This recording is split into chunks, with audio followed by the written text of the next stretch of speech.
Hi friends, ఈ రోజు కూడా ఒక చక్కటి స్పైన్ చిల్లింగ్ హర్రర్ స్టోరీతోని నేను మీ ముందుకైతే వచ్చేసాను. నేను మీ అంజని, మీరు చూస్తున్నది SRK హర్రర్ స్టోరీస్. స్టోరీలోకి వెళ్ళబోయే ముందు మీ అందరికీ తెలుసు కదండి, ప్లీజ్ ప్లీజ్ ప్లీజ్ లైక్ అయితే ఇచ్చేసేయండి, అలాగే షేర్ చేయండి, హై పాయింట్స్ ఇవ్వండి. కొత్తగా చూస్తున్న వాళ్ళు ఛానల్ ని సబ్స్క్రైబ్ చేసుకోండి. మీరు సబ్స్క్రైబ్ చేసుకోగానే పక్కన ఒక బెల్ ఐకాన్ అయితే వస్తుంది, అది కూడా హిట్ చేయండి. మీకు జరిగిన రియల్ హర్రర్ ఇన్సిడెంట్స్ నాతో షేర్ చేసుకోవాలి మన ఛానల్లో. ఇక్కడ ఇలా స్టోరీగా వినాలి అనుకుంటే నా ఇన్స్టాగ్రామ్ లింక్ ని డిస్క్రిప్షన్ బాక్స్ లోనైతే ఇస్తున్నాను, అక్కడికి వచ్చి మీ స్టోరీస్ ని నాతోనైతే షేర్ చేసుకోవచ్చు. మరి ఇంకెందుకు ఆలస్యం, లేట్ చేయకుండా ఈ రోజు వీడియోలోకి వెళ్ళిపోదాం.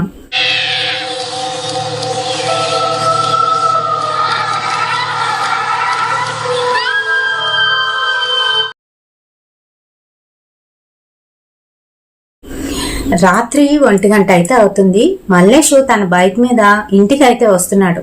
తను నైట్ షో చూసేసి వాళ్ళ ఇంటికి అయితే వస్తున్నాడు. ఆ టైంలోని ఒక సందు తిరగగానే వాళ్ళ ఇల్లు అనమాట. మరి అలా సందు తిరిగే టైంలోని వీళ్ళ ఇంటికి ఆపోజిట్ లో ఉన్న బిల్డింగ్, అది ఒక 3-4 ఫ్లోర్స్ అయితే ఉంటుంది. కిందన ఒకరైతే ఉన్నారు. తను టర్న్ అవ్వగానే తన కళ్ళు ఆటోమేటిక్ గా ఫస్ట్ ఫ్లోర్ మీద అయితే పడ్డాయి.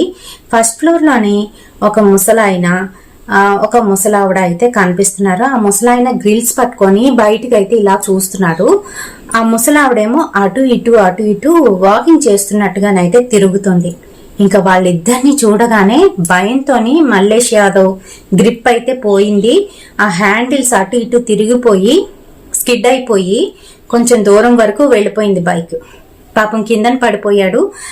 కాలు చాలా పెయిన్ వచ్చేస్తుంది. గట్టిగా అరిచాడు. అరిచేసరికి అక్కడ ఉంటారు కదా చుట్టుపక్కల ఉన్న వాళ్ళు 2-3 అయితే వచ్చారు. ఈలోగా మల్లేష్ వాళ్ళ ఇంట్లో వాళ్ళని కూడా పిలిస్తే వాళ్ళు బయటకు వచ్చారు.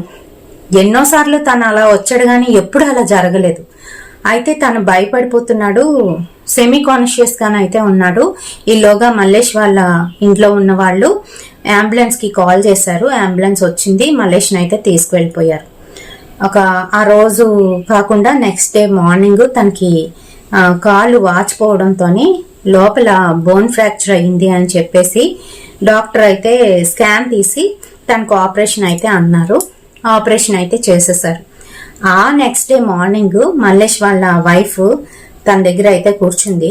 రూమ్ లోకి షిఫ్ట్ చేసిన తర్వాత కూర్చొని, ఏమైంది మల్లేష్ నీకు, ఎన్నిసార్లు నువ్వు నైట్ టైం ఇలాగా షోకి వెళ్ళావు గానీ ఎప్పుడు ఇలా జరగలేదు, అసలు ఏంటి, ఏమైంది, ఇంటి ముందుకు వచ్చి పడిపోవడం ఏంటి అని అంటుంది. తను అలా అనేసరికి మల్లేష్ అయితే భయపడిపోతున్నాడు. భయపడిపోతూ, నీకు ఒక విషయం చెప్పనా పూర్ణ, మొన్న నైట్ నేనేం చూసానో తెలుసా, అదే ఆ ఫస్ట్ ఫ్లోర్ ఉంది కదా, ఆ ఫస్ట్ ఫ్లోర్ లోని ఆ ముసలావిడిని ముసలాయిని చూశాను పూర్ణ అని గాబరా చెప్తుంటే, ఏంటి, ఏం మాట్లాడుతున్నావు, నీకు కాలికైనా లేదంటే తలకి కూడా దెబ్బ తగిలిందా అని అడుగుతుంది వాళ్ళ ఆవిడ. నేను ఏదో పిచ్చిగా చెప్పట్లేదు, నిజంగా పూర్ణ, నిజంగా వాళ్ళు కనిపించేసరికి భయంతో నేను కంట్రోల్ తప్పాను అని చెప్తున్నాడు. ఎందుకు అనంటే ఆ ఇంట్లో ఉన్న ఆ ముసలాయన చనిపోయి ఒక 2 వీక్స్ అయితే అవుతుంది. అయితే వాళ్ళ తాలూకు అంటే వాళ్ళ అబ్బాయి ఇక్కడైతే లేడు, ఫారిన్ కంట్రీలోనైతే ఉన్నాడు, ఆస్ట్రేలియాలోని. తను రావడానికి అవ్వదని చెప్పేసి తన జాబ్ రిస్క్ అని చెప్పి వాళ్ళ నాన్న చనిపోయినప్పుడు కూడా రాలేదు. ఆ తర్వాత వాళ్ళ అమ్మ చనిపోయింది బెంగతోని, అప్పుడు కూడా తనైతే రాలేదు.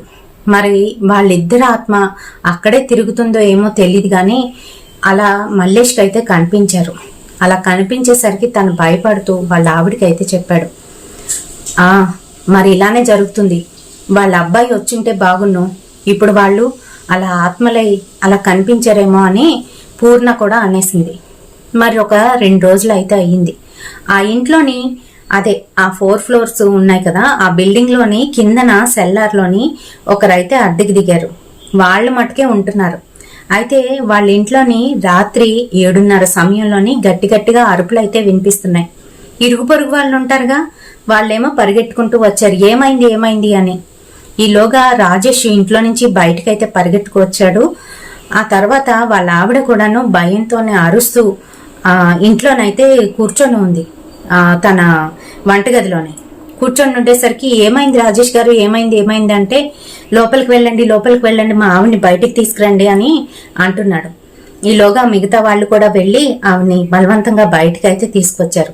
ఇంతకీ ఏమైంది అని అంటే, ఏమవ్వడం ఏంటండి, ఆ ముసలివాళ్ళు, అదే చనిపోయిన ఆ ముసలివాళ్ళు సాయంత్రం అయితే కనిపిస్తున్నారు.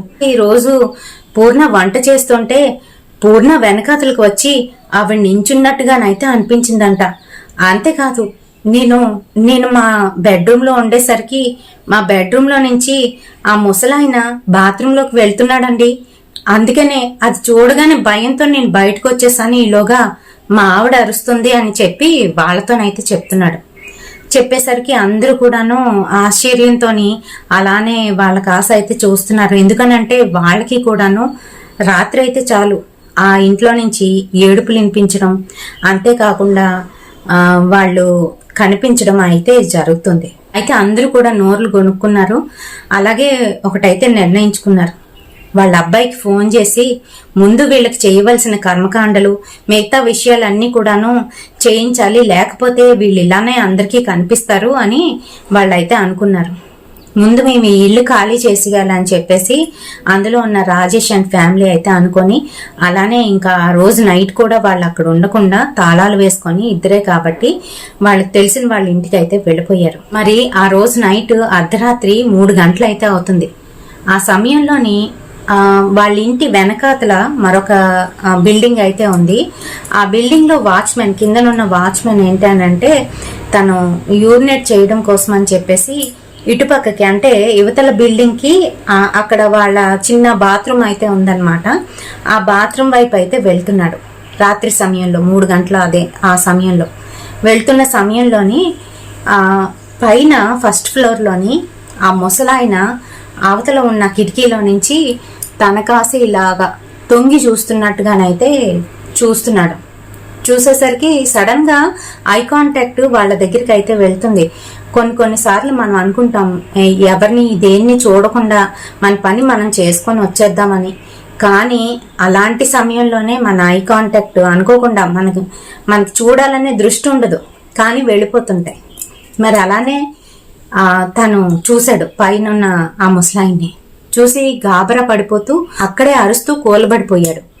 ఈలోగా వాళ్ళ ఆవిడైతే పరిగెత్తుకుంటూ వచ్చింది. ఏమైంది అని అంటే, ఆ పైన ఆ ముసలోడు నన్నే చూస్తున్నాడు అని మాట్లాడుతున్నాడు. ఆయన నీకు అక్కడ ఆవిడ చూడమన్నాడు అంటూ గబగబా ఆయన్ని లేవదీసి లోపలికి అయితే తీసుకుపోయింది వాళ్ళ ఆవిడ. అయితే ఇలాగా 2-3 అయితే కనిపించారు. ఆ తర్వాత వాళ్ళ పక్క బిల్డింగ్ సేమ్ దీనిలాగే 3 ఫ్లోర్స్ అలా ఉంటుంది అది కూడాను. అయితే వీళ్ళకి సైడ్ బై సైడ్ ఉన్న ఆ ఇంట్లో వాళ్ళు ఏం చేశారు అని అంటే కంప్లీట్ గా అటుపక్క కిటికీలు అయితే తీయడం మానేశారు. కిటికీలు తీయడం మానేస్తే మనకి ఇంకే గొడవ గోళ ఉండదు అని చెప్పేసి వాళ్ళు కూడా కిటికీలు కట్టెలు వేసుకొని అయితే ఉన్నారు. అయితే ఆ మర్నాడు అనమాట ఇది జరిగింది. ఆ రోజు ఏదో పండగ కూడాను. అయితే మార్నింగ్ అంతా కూడాను పండగ హడావుడి అయితే ఉంది వాళ్ళ ఇంట్లోని. వాళ్ళ ఇంట్లో కూడా 2 పెద్దవాళ్ళు, ఇంకా అలాగే జాబ్ చేస్తున్న కొడుకు కోడలు అనమాట. వాళ్ళు తెల్లవారు వెళ్ళిపోతే మళ్ళీ రాత్రికే వస్తారు. మిగతా సమయం అంతా కూడాను ఈ ముసలి వాళ్ళు 2 కూడా ఉంటారనమాట. అయితే ముసలావిడ పాపం ఆ రోజు పండగ అని చెప్పేసి అన్ని ప్రసాదాలన్నీ కూడా చేసి పెట్టిందంట, దేవుడికి పెట్టేసుకుంది. అంతా బాగా అయిపోయిన తర్వాత మధ్యాహ్నం వీళ్ళు కూర్చొని తినడానికని పెట్టుకున్నారు. ఆ సమయంలో ఈవిడికి మెల్లగా కడుపులో నొప్పి అయితే లేస్తే ఏంటో నాకు ఈరోజు కడుపులో నొప్పిగా ఉందండి అని వాళ్ళ ఆయనకి అయితే చెప్పింది, అప్పారావు గారికి. చెప్తే సరే అయితే కోడలికి ఫోన్ చేస్తానుండు అని చెప్పేసి వాళ్ళ కోడలికి అయితే ఫోన్ చేసి, అమ్మ అత్తయ్యకి అస్సలు బాగాలేదు, వీలు చూసుకొని నువ్వు ఈరోజు వచ్చేసే అమ్మ, ఆఫీస్ నుంచి త్వరగా వచ్చాయంటే, అయ్యో మావయ్య గారు ఈరోజు నాకు మీటింగ్ ఉందండి, మీ అబ్బాయికి చెప్తానండి, మీ అబ్బాయి వస్తారు, హాస్పిటల్కి తీసుకెళ్తారు, మీరు అత్తయ్య గారిని రెడీగా ఉండమని చెప్పండి అని అంటే, సరేనని చెప్పేసి నువ్వు రెడీ అయిపో, అబ్బాయి వస్తాడంట అని చెప్పాడంట. పాపం ఆవిడ ఏదో విధంగా రెడీ అయిపోయింది. ఈలోగా వాళ్ళ అబ్బాయి లీవ్ తీసుకొని 3:30 ఆ టైంకి అయితే వచ్చి వాళ్ళ అమ్మని తీసుకొని హాస్పిటల్కి అయితే వెళ్ళిపోయాడు. హాస్పిటల్కి వెళ్ళి అక్కడ అన్ని చెకప్లు అన్నీ కూడా జరుగుతున్నాయి. ఆ సమయంలో ఈ ముసలాయన ఒక్కడే పాపం అలా కాలక్షేపం అవ్వాలి కదా, టీవీ వేసుకొని అయితే కూర్చున్నాడు. వీళ్ళ టీవీ ఎక్కడ అంటే పక్కింటి వాళ్ళు ఎవరైతే చచ్చిపోయారో వాళ్ళ ఇంటికి బాల్కనీ, వీళ్ళ బాల్కనీ పక్క పక్కనే ఉంటాయన్నమాట. తర్వాత అక్కడ ఒక కిటికీ అయితే ఉంటుంది. ఆ కిటికీకి కర్టెన్ కూడా వేసేసారు. అక్కడ సోఫాలోని కూర్చొని ఉన్నాడు, టీవీ చూస్తున్నాడు. అంటే వాళ్ళ ఇల్లు వెనకాతలు ఉన్నట్టు అనమాట. టీవీ చూస్తున్నాడు ఆ ముసలాయన. చూస్తున్న సమయంలోని అప్పారావు గారు అని ఎవరో పిలిచినట్టుగానైతే వినిపించింది. అది ఎప్పుడు 6:30 ఆ సమయంలోని. ఈ కొడుకు తీసుకువెళ్ళాడు కదా వాళ్ళ తల్లిని. అయితే చాలా దూరం హాస్పిటల్స్, అలాగే చెకప్లు ఇవన్నీ అయ్యేసరికి టైం పడుతుందని చెప్పేసి ఫోన్ చేసి చెప్పాడు ముందుగానే. సో ఇతను ఒక్కడే ఏం చేద్దామని చెప్పి టీవీ అయితే చూస్తున్నాడు. ఆ సమయంలోని తను పిలుస్తున్నట్టుగా అయితే వినిపించింది. సడన్ గా తుల్లిపడి ఎవరు నన్ను పిలిచారా అని చెప్పి మ్యూట్ పెట్టి అంతా చూస్తున్నాడు, బయటికి చూస్తున్నాడు, బయటన ఎవరైనా వచ్చారేమో అని చెప్పేసి. కానీ బయటన ఎవరూ లేరు. మళ్ళీ టీవీ మ్యూట్ ఆన్ చేసి మళ్ళీ టీవీ అయితే చూస్తున్నాడు. చూస్తున్న సమయంలోని మిమ్మల్నేనండి అప్పారావు గారు, మీ ఆవిడికి బాగాలేదంట కదా అని వినిపించింది.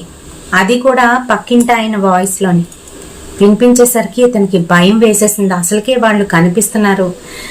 భయం వేసేసి చాలా దడ అయితే వచ్చేస్తుంది. ముసలాయన కదండి, ప్యానిక్ అయిపోతారు తొందరగాను. దడ అయితే వచ్చేసి తను ఏం చేశాడు, టీవీ ఆఫ్ చేసేసి ఇంకా రూమ్ లో ఉండకుండా వీళ్ళ బెడ్రూమ్ అవతల ఉంటుందన్నమాట. అంటే అవతల పక్క వాళ్ళ ఇంటి వైపుకి దగ్గరలోనైతే ఉంటుంది. ఆ బెడ్రూమ్ లోకి అయితే వెళ్ళిపోయాడు. కానీ దడ ఆగట్లేదు. విన్నాడు క్లియర్ గాను ఆ మాట. అందుకని తను తట్టుకోలేకపోతున్నాడు అనమాట. అతనేనా అలా పిలిచి అడిగాడు అని.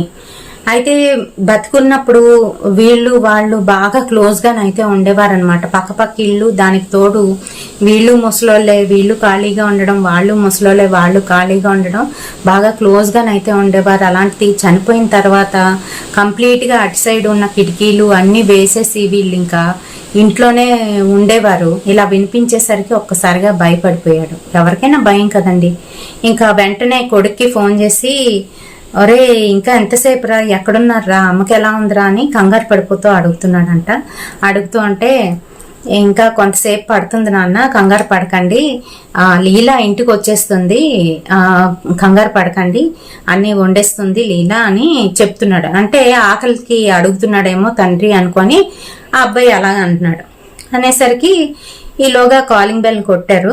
కొడితే ఇంకా గాబరాగా వెళ్ళి లీలా వచ్చి అని చెప్పి తలుపు అయితే తీశాడు.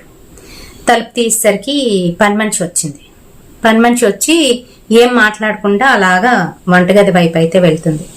ఈ టైంలో వచ్చేవేంటి మంగ అంటే ఏం మాట్లాడకుండా వంటగదిలోకి వెళ్ళి ఏవేవో అన్ని కూడాను సామాన్ అన్ని కూడా తీస్తుంటే ఏంటి మంగ, కోడలు ఏమన్నా రమ్మందా అని అడుగుతుంటే మాట్లాడట్లేదు. ఏమైంది నీకు అంటూ ఇతను వంటగదిలోకి అయితే వెళ్ళాడు. వెళ్ళేసరికి వంటగదిలో ఎవ్వరు లేరు, చీకటిగానైతే ఉంది. టక్కన లైట్ వేసి చూసేసరికి వచ్చిన మంగ కనిపించడం లేదు. అక్కడ సామాను ఎక్కడవక్కడ అయితే ఉన్నాయి, కనిపించట్లేదు. తనకి ఇంకా భయం అయితే ఎక్కువైపోయింది. ఇంకా వణికిపోతున్నాడు అనమాట. వణికిపోతూ ఊగిపోతున్నాడు. తూగిపోయి పడిపోతారు కొంతమంది అయితే, ప్యానిక్ అయిపోయి ఇలానే పడిపోవడము, హార్ట్ ఫెయిల్ అయిపోవడము ఇలాంటివి జరుగుతాయి. అయితే పాపం ఆయన ఇలా ఊగిపోతుంటే ఈలోగా నిజంగానే కోడలైతే వచ్చింది. మావయ్య గారు తలుపులు తీసుకొని ఉన్నారేంటి అంటూ లోపలికైతే వచ్చింది. వచ్చేసరికి వాళ్ళ కోడల్ని పట్టుకొని అమ్మ నాకేదో అయిపోతుంది అని భయపడిపోతున్నాడు. ఏమైంది మావయ్య గారు, ఏమైంది? అత్తయ్య గారు బాగాలేదని తీసుకువెళ్తే మీకేమైందని చెప్పేసి గబగబా సోఫాలో కూర్చోబెట్టి మావయ్య గారికి మంచినీళ్ళు తీసుకొచ్చి ఇచ్చి, ఏమైంది మావయ్య గారు, ఏమైంది అని అంటే, ఇందాకలా ఇలాగా పక్కింట్లో నుంచి అలా వాయిస్ వినిపించింది, అంతేకాకుండా ఇప్పుడు మంగొచ్చి తలుపు కొడితే తలుపు తీశాను, అది వంటగదిలోకి వెళ్ళింది, నువ్వేమైనా పంపించావనుకొని నేను అడుగుతూ లోపలికి వెళ్ళేసరికి మంగలేదమ్మా అని కంగారు పడిపోతుంటే ఆవిడ అనుకుంది మామగారు పెద్ద ఆయన కదా, దానివల్ల అలాగా లేనిది ఉన్నట్టు అనుకుంటున్నాడు అని అనుకుంది. అనుకొని కంగారు పడకండి మామయ్య గారు, ఏం కాదని చెప్తుంటే అంటూ నేను ఇలా పట్టుకొని శ్వాస వదిలేసరికి ఏమైంది మామయ్య గారు అని దగ్గరికి వెళ్ళేసరికి అలానే సోఫాలో చనిపోయాడు అతను. చనిపోయేసరికి ఇంక ఈలోగా కొడుకును తల్లిని ఇద్దరు వచ్చి చూసేసరికి ఇది పరిస్థితి. పాపం అతనికి కూడా అన్నీ చేశారు దగ్గరుండి. ఇంక ఈవిడ ఒక్కరిదాయి అయిపోయింది అనమాట, ఇంట్లోని అయిపోయింది. పైగా భర్త లేడు కదా, ఇంకా ఆవిడ డీలా అయితే పడిపోయింది. అక్కడ ఉన్న వాళ్ళందరూ కూడాను తిట్టుకుంటున్నారు ఈ ముసలివాళ్ళని, ఆ ఇంట్లో ఉన్న ముసలివాళ్ళని ఇంకా వాళ్ళ కొడుకుని తిట్టుకుంటున్నారు అనమాట. వీళ్ళ వల్లనే అంతాను, ఇక్కడ ఉన్న వాళ్ళు ఏమైపోయినా పర్వాలేదు, ఆ కొడుకు చూడు ఎలాంటోడో, వాడికి జాబ్ రిస్క్ అంట, మొత్తం జాబ్ ఊడిపోవాలి, పనికి మాలినోడు ఇక్కడ తల్లిదండ్రులను వదిలేసి వెళ్ళిపోయాడు, వాళ్ళ కర్మను వాళ్ళు అనుభవించమని ఇల్లు కట్టించేస్తే సరిపోతుందా, డబ్బులు ఇచ్చేస్తే సరిపోతుందా, పని మనుషులు ఇచ్చేస్తే సరిపోతుందా అని ఎవరు మటుకు వాళ్ళు తిట్టుకుంటారు కదండి, అలాగే తిట్టుకుంటున్నారు. ఈలోగా ఏం జరిగింది అని అంటే, అటుపక్క ఇల్లు ఏదైతే ఉందో అది సింగిల్ ఇండివిజువల్ హౌస్ అనమాట. ఇండివిజువల్ హౌస్ వాళ్ళు బాగా సోఫిస్టికేటెడ్ గానైతే కట్టుకున్నారు, డూప్లెక్స్ ఇల్లు అది. అయితే ఆ ఇంట్లోని ఉన్న గారు వాళ్ళ ఆవిడ అయితే ఉంటారు, ఒక 4 పని మనుషులు అయితే ఉన్నారు. వాళ్ళకి తోడు 2 గార్డెనర్లు. వాళ్ళు బయట గార్డెన్ అంతా కూడా చూసుకుంటారు. ఇంట్లో పని మనుషులు వంటది చేసి పెట్టడం, ఇంకా అలాగే టైంకి అన్ని అందివ్వడం. న్యూట్రిషనిస్ట్ ఒక ఆయన అయితే ఉంటాడు, అతను ఇల్లు కూడా పెద్దవాళ్లే అనమాట, అంటే డాక్టర్లే గాని ఇద్దరు కూడాను ఏజ్డ్ పర్సన్సే. వాళ్ళకి ఏం కావాలి ఏంటి అని న్యూట్రిషనిస్ట్ ప్రతిరోజు కూడాను వాళ్ళకి అన్ని కూడా డైట్ ప్రకారం వీళ్ళకి చెప్పి చేయించి వాళ్ళకైతే ఇస్తూ ఉంటారు. అయితే ఆ డాక్టర్లు ఇద్దరు కూడా ఇంట్లో ఉండేది చాలా తక్కువ. అయితే బయట మొక్కల పని ఏదో చేస్తున్న సమయంలోని అవతల పక్క చిన్న పిట్టగోడ అయితే ఉంటుందన్నమాట ఇద్దరికి. వీళ్ళ ఇంటికి వాళ్ళ ఇంటికి మధ్యలోని కాంపౌండ్ వాళ్ళు ఒకటే చిన్న పిట్టగోడ అనమాట, మరీ పెద్దది కాదు, అలా అని మరీ చిన్నది కాదు. నించుంటే ఇక్కడ వరకు మనుషులు అయితే కనిపిస్తారు. అయితే ఈలోగా అక్కడ ఏవో గొప్పలేవో తవ్వుతున్నాడు అతను. తవ్వుతున్న సమయంలోని పక్క ఇంట్లోని శబ్దాలు అయితే అవుతున్నాయి. అంటే ఏవో మొక్కలు వేస్తుంటే, గొప్పలు తవ్వుతుంటే ఎలాగ శబ్దాలు వస్తూ ఉంటాయో, వీళ్ళింట్లో ఎలాగైతే వస్తున్నాయో అలాగే అవతల అక్కడ కూడా వస్తున్నాయి. ఎవరైనా కొత్తగా దిగారా ఏంటి అని అనుకున్నాడు. తన పని అయితే తను చేస్తున్నాడు. ఇదిగో గోపాలు, ఆ మొక్క సరిగ్గా తీయి లేకపోతే చచ్చిపోతుంది అని అతని వాయిస్లోనైతే వినిపించింది గోపాల్కి. గోపాల్ కూడా అప్పుడప్పుడు ఆ ముసలాయనతో మాట్లాడేవాడు అనమాట. వీళ్ళిద్దరూ మొక్కలు పంచుకుండేవారు, వీళ్ళింట్లో మొక్కలు వాళ్ళింట్లో మొక్కలు వీళ్ళింట్లోనే. అలా వినిపించేసరికి గోపాల్కి ఒక్కసారిగా ఒంటి మీద వెంట్రుకలు అయితే నెక్కబడుచుకున్నాయి. ఏంటి ఆ పెద్ద ఆయన గొంతు వినబడుతుంది అని చెప్పేసి సడన్ గా పైకి ఇలా చూస్తే అక్కడ ఎవ్వరు లేరు. గొంతు మటుకు వినబడింది. వినపడేసరికి ఇంకా అడిలిపోయి అక్కడి నుంచి పరిగెత్తుకైతే వచ్చేసాడు. అయితే ఆ విషయం వాళ్ళకి ఎవరికి చెప్పకుండా వాడేం చేశాడు గోపాలు, ఇంకా అటుపక్క వెళ్ళడమే మానేశాడు. అటుపక్క చెట్లన్నీ కూడాను ఇంకో గార్డెనర్ ఉన్నాడు కదా, అతన్ని చూసుకోమని చెప్పేసి చెప్పేవాడు. పైన వంటగదిలోని వంట చేస్తున్న రత్న ఏమో తను వంట చేస్తూ గిన్నెలు తోముతూ ఉంది. గిన్నెలు తోముతున్న సమయంలోని ఈ అమ్మాయి గిన్నెలు తోముతూను అటుపక్కకైతే చూసింది. ఏంటి అని అంటే వాళ్ళకి కూడాను అక్కడ కిచెన్ అనమాట, అది కంప్లీట్గా క్లోజ్ అయితే ఉంది, ఓపెన్లో లేదు కిటికీ. కాకపోతే యూటెన్సిల్స్ పెట్టుకోవడానికి బాల్కనీ ఇస్తారు కదా, ఆ బాల్కనీ దగ్గర ఏదైతే ఈ షెల్ఫ్ ఉంటుందో యూటెన్సిల్స్ పెట్టుకునే షెల్ఫ్, అదంతా కూడా మట్టిగట్టు పోయింది. ఎందుకనంటే ఎవరు లేరు కదా, ఖాళీగా ఉంది ఆ ఇల్లు. అయితే ఈ అమ్మాయి తోముతూ అటు ఒక లుక్ వేసిందనమాట. వేసేసరికి అక్కడ ఆ ముసలావిడ నించొని ఈవిడ కాసి అని నవ్వుతూ కనిపించి మాయమైపోయేసరికి ఇంకంతే భయంతో గట్టిగా అరిచేసింది ఈ అమ్మాయి. వాళ్ళు అక్కడే తిరుగుతున్నారు అలా ఇలాగంటూ ఏడ్చేస్తుంది అనమాట. ఆ తలుపులన్నీ వేసేశారు, అటుపక్క వెళ్ళడం కూడా మానేశారు. ఇంక ఇలానే అక్కడ ఉన్న వాళ్ళందరికీ కూడాను, కాలనీలో ఉన్న వాళ్ళందరికీ కూడాను ఏదో టైంలో కనిపించడం, వాళ్ళు కనిపించింది కాకుండాను వీళ్ళకి ఏదో జరగడం, ఒకరికి జ్వరం వచ్చేయడం, ఒకరికి మోషన్స్ పట్టుకోవడం, ఇలా అయితే అవుతున్నాయి. అంటే వాళ్ళకి కర్మకాండలు అయితే సరిగ్గా జరగలేదు, చేయవలసిన వాళ్ళు చేయలేదు. ఎవరి చేతుల్లోనో ఏదో చూడండి, అనాథ ఉంటారు కదా, ఆ రకంగానైతే జరిగింది. అలా జరిగేసరికి వాళ్ళ సోల్స్ ఫ్రీ అవ్వలేదన్నమాట. అంటే వెళ్ళిపోలేదు, వెళ్ళలేక అటు వెళ్ళలేక ఇటు ఉండలేక అక్కడే తిరుగుతూ అందరికీ కనిపిస్తూ ఇబ్బందులకి అయితే గురి చేస్తున్నాయి. ఇంకా వెంటనే అక్కడ ఉన్న వాళ్ళు ఏం చేశారు అని అంటే, ఇలా లాభం లేదు, మనం వాళ్ళకి ఫోన్ చేద్దాము, ఫోన్ చేసి వాళ్ళు వస్తే వచ్చారు లేకపోతే లేదు, మన మటుకు మనం చెప్దాము, విషయం చెప్దాము అని చెప్పేసి ఫోన్ నెంబర్ తీసుకొని వీళ్ళైతే అక్కడికి కాల్ చేశారు. కాలనీలో ఉన్న వాళ్ళు కాల్ చేసి వాళ్ళ అబ్బాయికి అయితే చెప్పారంట, ఇలా మీ అమ్మ నాన్న అందరికీ కనిపిస్తున్నారు, అంతేకాకుండా మాకు ఇలా జరుగుతుంది, మీరు ఒకసారి రండి, మీరు ఇక్కడికి వస్తే తెలుస్తుంది అసలు ఏం జరుగుతుంది ఏంటి అనేది, ఆ ఇంటిని ఏదో ఒకటి చెయ్యండి, లేదా ఎవరికైనా అద్దెకి ఇచ్చుకోండి, మాకు ఆ బెడత తప్పుతుంది, లేదా మీరే వచ్చి ఉండండి అని చెప్పి, ఇలా జరుగుతుంది, ఇలా అవుతున్నాం, మేము భయపడుతున్నాము అని చెప్తున్నా కూడా పట్టించుకోలేదు. తల్లిదండ్రుల గురించే పట్టించుకొని వారు ఇంకా ఇరుగు పొరుగు వాళ్ళు చెప్తే పట్టించుకుంటారా చెప్పండి? పట్టించుకోలేదు. మేము వస్తామండి, మాకు తెలిసి ఏం చేయాలో అది ఇది అని చెప్పి మాట్లాడాడంట. మాట్లాడితే ఇంక ఇలా లాభం లేదు అని చెప్పేసి అందరూ కలిసి ప్రెజర్ ఇచ్చారు. ప్రెజర్ ఇచ్చేసరికి ఇంకా ఏం చేయలేక అక్కడ ప్రాపర్టీ వేస్ట్ అయిపోద్ది, ఎవరు కూడా కొనుగోలు చేయరు, పైగా ఎవరు అద్దెకైతే రావడం మానేశారు. మానేయడంతో అప్పుడు వాడు ఇక్కడికైతే రిటర్న్ వచ్చాడు. అబ్బాయి పేరు రఘు.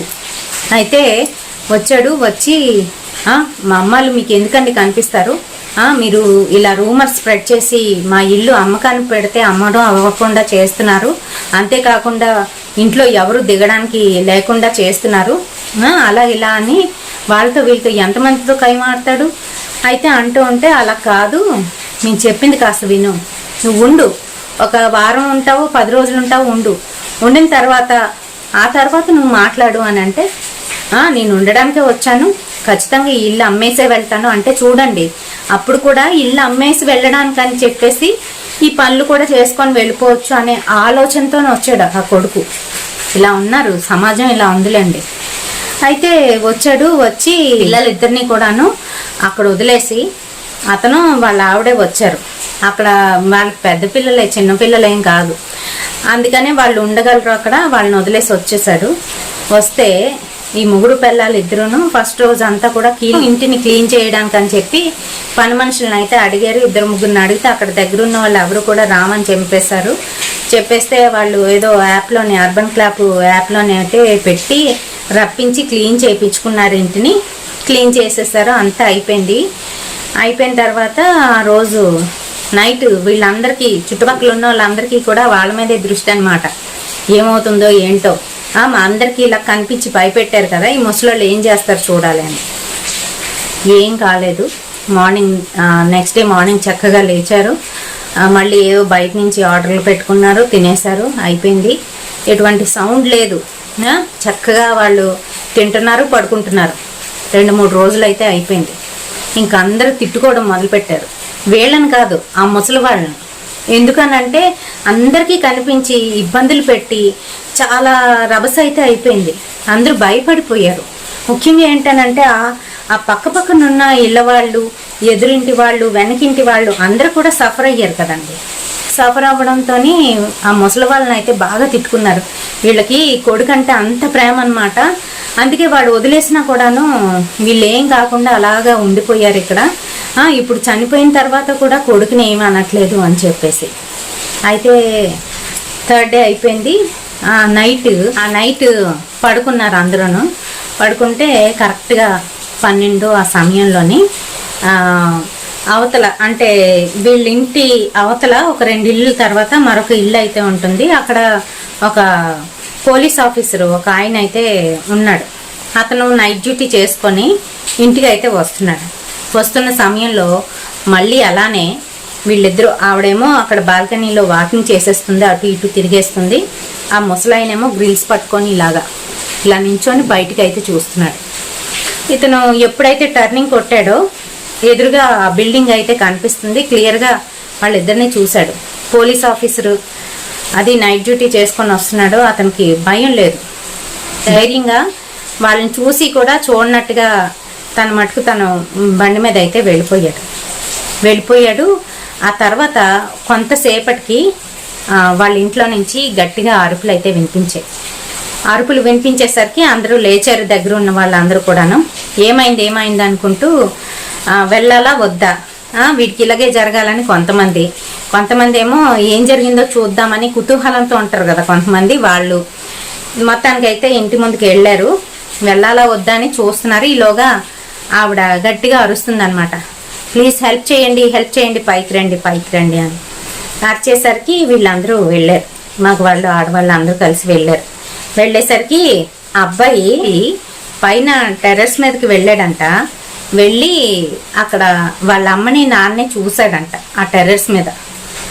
వాళ్ళేమో ఏడుస్తూ అక్కడ ఉన్న ట్యాంక్ దగ్గర కూర్చొని ఏడుస్తూ ఈ అబ్బాయి కాస్త అయితే చూస్తున్నారంట. అయితే వీళ్ళందరూ వాళ్ళ ఇంట్లోపలికి వెళ్ళేసరికి ఇతనేమో ఏడుస్తూ కిందన పడిపోయి ఏడుస్తూ అయితే ఉన్నాడంట. వాళ్ళ ఆవిడ ఏమైంది అంటూ రఘు లే అని లేపుతుందంట. చూడండి అంకుల్ అని వాళ్ళందరికీ చెప్తుంటే ఏమైంది రఘు, ఏంటి ఎందుకు అలా ఉన్నావు లే అని చెప్పి లేవదీసి తీసుకొచ్చి సోఫాలో కూర్చోబెడితే ఎక్కి ఏడ్చేస్తున్నాడంట.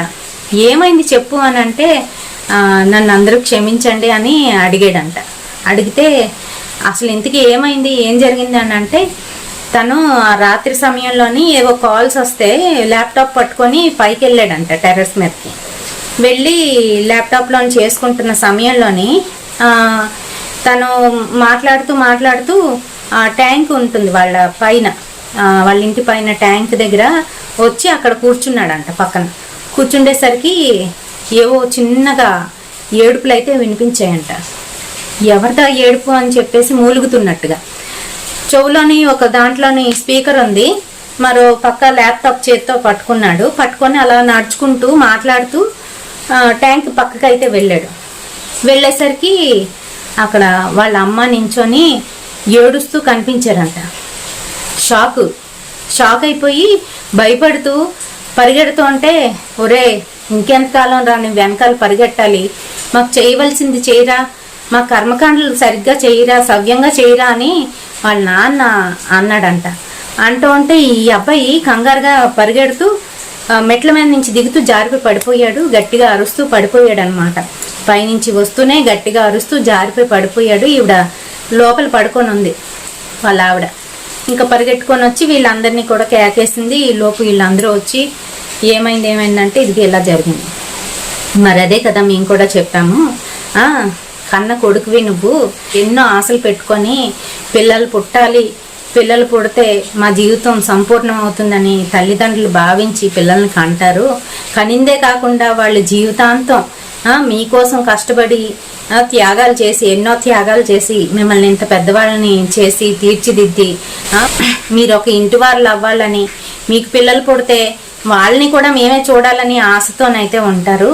మరి అన్ని చేసి అన్ని అయిపోయిన తర్వాత, ఇన్ని చేసిన వాళ్ళు మూలం చేరిపోయిన తర్వాత వాళ్ళ కర్మానికి వదిలేసి ఇలా వెళ్ళిపోతే అక్కడ చుట్టుపక్కల ఉన్న వాళ్ళు చూసుకుంటారులే, లేకపోతే మన వాళ్ళు ఉంటారు కదా, మన తాలూకు వాళ్ళని ఎవరికైనా అప్పచెప్దాంలే, ఏముంది మన పిల్లల కోసం, మన భార్య కోసం, మన కెరియర్ కోసం మనం చూసుకోవాలి కదా అని స్వార్థపూరితంగానైతే ఆలోచించకండి దయచేసి. ఎందుకనంటే రేపని రోజు ఇదంతా చూస్తున్న మీ పిల్లలు కూడా మిమ్మల్ని ఎంతకన్నా దారుణంగానైతే చూస్తారు కూడాను. ఇది కంప్లీట్గా అట్టేస్తే తిరగేయడమే, అంతే, అలానే అవుతుంది. ఎదుటి వాళ్ళు చూస్తారు, ఎంతవరకు చూడగలరు? మీరే మీ కెరియర్ వదిలేసుకొని మీ అమ్మ నాన్నని చూడలేనప్పుడు ఎదుటి వాళ్ళు ఎంతవరకు చూస్తారు? కొంచెం ఆలోచించండి. అయితే అన్నీ పూర్తి అయిపోయిన తర్వాత అప్పుడు మీకు ఇంకా మంచి బెటర్ పొజిషన్ వస్తుందేమో, ఇంకా మంచిగా ఉంటామేమో.